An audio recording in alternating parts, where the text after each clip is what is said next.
What would you do if you woke up in the middle of the night to the sound of footsteps in your house, but you live alone? Today, I'm sharing 3 true scary stories that will send chills down your spine and make you question what's real. Story 1: The Whispering Attic. It was a quiet, stormy night in a small town in Ohio. Sarah, a 28-year-old graphic designer, had just moved into her new home, a charming, old house with a history she knew nothing about. The house had everything she wanted: hardwood floors, a cozy fireplace, and an attic she hadn't dared to explore yet. At first, Sarah loved her new home. But a week after moving in, she started noticing strange things. Late at night, she'd hear faint whispers coming from the attic. At first, she brushed it off, thinking it was just the wind or her imagination. But the whispers grew louder and more distinct. One night, unable to ignore it any longer, Sarah decided to investigate. She grabbed a flashlight and slowly climbed the creaky stairs to the attic. The air grew colder with each step, and the whispers seemed to echo around her.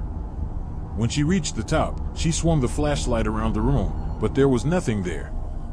Just as Sarah was about to leave, she heard it again, a whisper, clear as day, right behind her.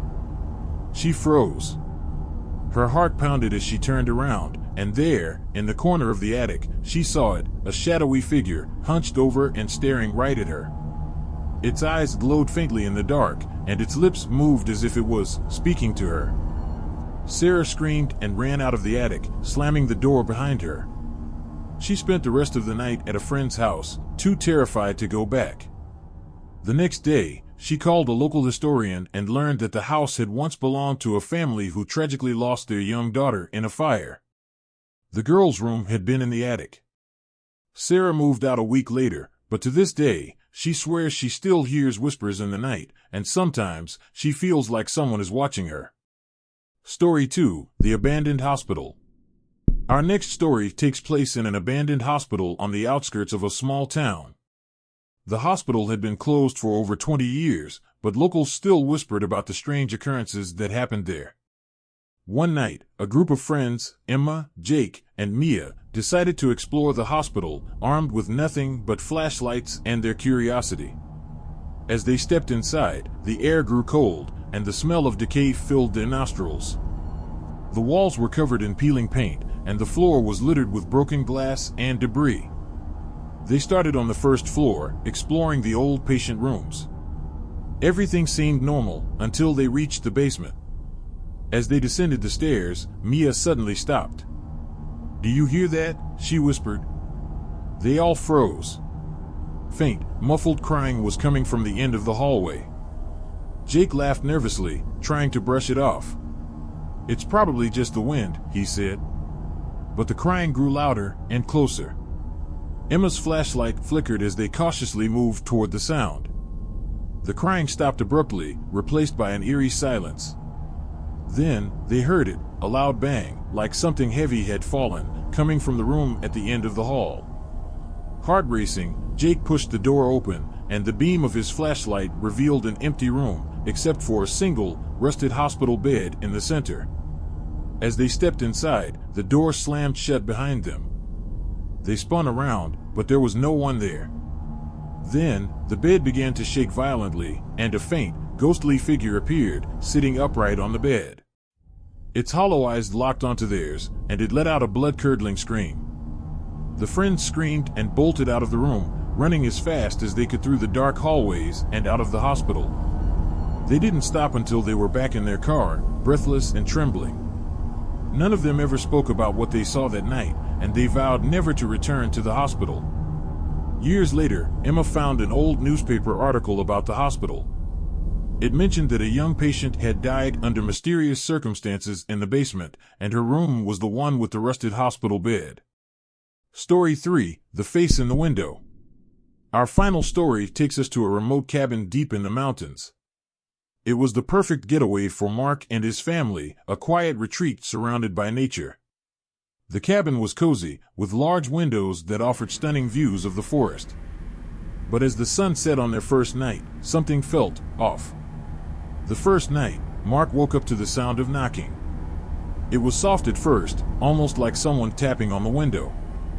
He got up to check, but when he looked outside, there was nothing there. He shrugged it off, thinking it was just a tree branch. But the knocking continued every night, growing louder and more persistent. On the third night, Mark's wife, Lisa, woke up screaming. She said she saw a face pressed against the window, a pale, expressionless face with hollow eyes. Mark searched the area but found nothing. The next day, they decided to set up a camera to catch whatever, or whoever, was outside. That night, the knocking returned, louder than ever. The family huddled together, watching the live feed from the camera. At first, the screen showed nothing but darkness. Then, slowly, a figure emerged from the trees. It moved closer to the cabin, its movements jerky and unnatural. The family watched in horror as the figure stopped right outside the window and stared directly into the camera. The figure's face filled the screen, pale, gaunt, and expressionless. Its hollow eyes seemed to pierce through the camera, locking onto theirs. Then, it smiled. A wide, unnatural grin that sent chills down their spines. At that moment, the power went out, plunging the cabin into darkness. The family screamed as they heard the sound of breaking glass and footsteps inside the house.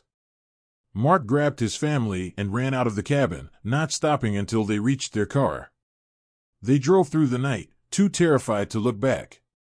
The next morning, they returned with the police, but the cabin was empty. There was no sign of the figure, no broken glass, nothing. The camera footage was gone too, as if it had never existed. The family never returned to the cabin, and they refused to talk about what happened that night. But Mark still has nightmares about that face, and the feeling that something is watching him, even in the safety of his own home. Each of these experiences was shared by real people, and they serve as a chilling reminder that there are things in this world we may never fully understand. Which story creeped you out the most? Was it the whispering attic, the abandoned hospital, or the face in the window? Let me know in the comments below. I read every single one. And if you're brave enough for more, make sure to subscribe and hit the notification bell. Next week, I'll be sharing even more true scary stories that will make you question what's real.